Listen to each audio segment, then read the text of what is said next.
ఈ తెగులు నా పంటను నాశనం చేసింది. బ్యాక్టీరియల్ బ్లైట్ వల్ల చాలా నష్టపోయాను. మమ్మల్ని ఎవరు కాపాడతారు? హే రాజేంద్ర, ఈ బ్యాక్టీరియల్ బ్లైట్ గురించి ఎందుకు సింపడుతున్నావు? మనకు ఐపీఎల్ బయోలాజికల్స్ సబ్టిలైన్ ఉంది కదా, ఇది నీ పంటను కాపాడుతుంది రాజేంద్ర. నాతో రా, నేను నీకు ఆ ఉత్పత్తిని చూపిస్తాను. ఇదిగోండి, ఇదే ఆ ఐపీఎల్ బయోలాజికల్స్ సబ్టిలైన్. దీన్ని ఉపయోగించండి, మీ పంట బాగుంటుంది. ఈ తెగులు నా పంటను నాశనం చేసింది. బ్యాక్టీరియల్ బ్లైట్ వల్ల చాలా నష్టపోయాను. మమ్మల్ని ఎవరు కాపాడతారు?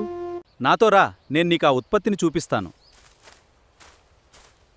ఇదిగోండి, ఇదే ఆ ఐపీఎల్ బయోలాజికల్స్ సబ్టిలైన్. దీన్ని ఉపయోగించండి, మీ పంట బాగుంటుంది.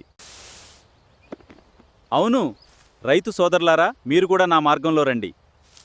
ఈ తెగులును నిర్మూలించండి మరియు అధిక దిగుబడిని పొందండి. నా రైతు సోదరులారా, చూడండి, నేను బ్యాక్టీరియల్ బ్లైట్ని విజయవంతంగా నియంత్రించగలిగాను. కాబట్టి మీరు కూడా ఈ సుప్టిలిన్ని వాడండి మరియు బ్యాక్టీరియల్ బ్లైట్పై విజయం సాధించండి.